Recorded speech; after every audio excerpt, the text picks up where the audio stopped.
Nagtetestigo umano si dating Congressman Zaldico laban kay Pangulong Bongbong Marcos kung umusad ang ikatlong impeachment complaint.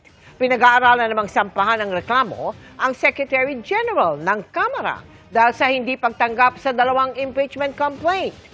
Nakatutok si Tina Panganiban Perez. May pasabog daw na testigo ang grupo naghain ng ikatlong impeachment complaint laban kay Pangulong Bongbong Marcos. Zaldico is willing to testify on our behalf doon sa graft and corruption issue at sa lahat na nalaman niyang bigay ng pera maging yung pag-aayos ng budget hindi ang program allocation. Hindi tinanggap kahapon ng Office of the Secretary General ang ikatlong impeachment complaint, pati ang ikalawang reklamo na inihain ng grupong bayan at mga kaalyado nito dahil nasa abroad si House Secretary General Cheloy Garafil para tumanggap ng award. Nang malaman daw ito ni Ko, lalo raw sumidhi ang kagustuhan nitong tumestigo. Si Ko nagsabing si Pangulong Marcos umano ang nag-utos ng budget insertions na nagkakahalaga ng 100 billion pesos sa 2025 budget. Pero tumanggi ang grupong idetalye kung paano sila nagkaroon ng komunikasyon kay Ko. Nung malaman ni Zaldico na mag-file ng impeachment complaint at lalo malaman niya na pinlock, he is willing to testify to enhance the impeachment complaint we have filed. Ang sabi niya, yun nga sa Senate, gusto na niya sa Blue Ribbon Committee. Hindi siya pinayagan. Inaasahan namin na dito sa impeachment complaint ay papayagan siya mag-testify. Masusi na rin daw nilang pinag-aaralan ang pagsasampa ng reklamo laban kay Garafil. At nagkakaisa kami, and this is a warning to the Office of the Secretary General, that we will file against a case against the office. May constitutional violation si Secretary General Garafil. Kaya whether we left a copy or did not, we already tendered the submission of our complaint.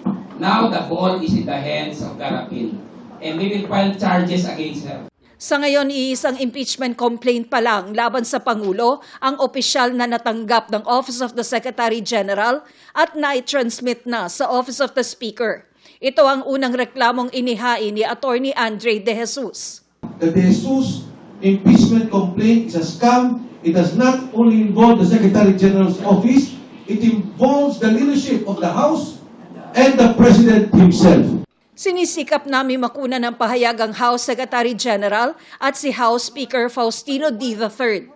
Nasabi naman ni De Jesus noon na hindi niya inihain ang reklamo para protektahan ang Pangulo at meron daw siyang mga ebidensya. Sagot naman ni Palace Press Officer Undersecretary Claire Castro, kailangang patunayan ni Defensor ang kanyang alegasyon laban kay De Jesus na umaming minsan ng nag-abogado para sa PDP laban Duterte faction. Tinawag naman ni House Senior Deputy Minority Leader at Caloocan 2nd District Representative Edgar Erice na constitutional sabotage ang paggamit anya ng mga teknikalidad sa impeachment process. Ginagamit daw ang isang mahinang reklamo para mapigilan ang paghahain ng iba pang reklamong malakas at mas pinaghandaan. Naniniwala naman ng isang taga-House Committee on Justice na dapat ay tanggapin ng Kamara ang lahat ng ihahaing impeachment complaint. I think we should accept any and all impeachment complaints para at least hindi masabi ng taong bayan na sa filing pa lang pinoprotektahan na yung presidente. Ngayong hawak na ng Office of the Speaker ang unang impeachment complaint, pagbalik ng sesyon sa Lunes, merong 10 session days ang Speaker para maisama ito sa order of business. Pagkatapos, may 3 session days para ma-refer ang reklamo sa House Committee on Justice.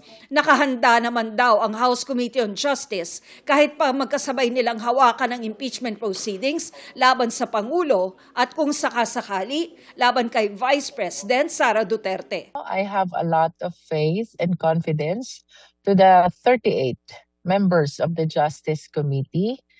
For as long as we will be adopting the necessary strategies, I believe that we can confidently discharge our function in addressing 2 impeachment complaints, no? One against the President, although I do not want to speculate, but you mentioned it, one against the Vice President. Kaya naman, magagaling yung mga members ng Justice Committee. Para sa GMA Integrated News, Tina Panganiban Perez, nakatutok 24 oras. Idiniin ni Presidential son at House Majority Leader Sandro Marcos na di niya haharangin ang anumang impeachment complaint laban sa kanyang amang si Pangulong Bongbong Marcos. Congress is constitutionally bound to hear these cases for anyone, for any impeachable officer, whether that is the president or not. So, sa mga nagsasabi na baka kaharangin niya yung impeachment or whatever, I cannot do that. Then Malacanang has stated that he's confident na wala naman siyang ginawang mali. And I share the same sentiment, so I will not be stopping or blocking any impeachment. Bilang House Majority Leader, ang nakababatang Marcos na may hawak ng House Committee on Rules ang kukumpas sa pag-usad ng reklamo sa House Committee on Justice.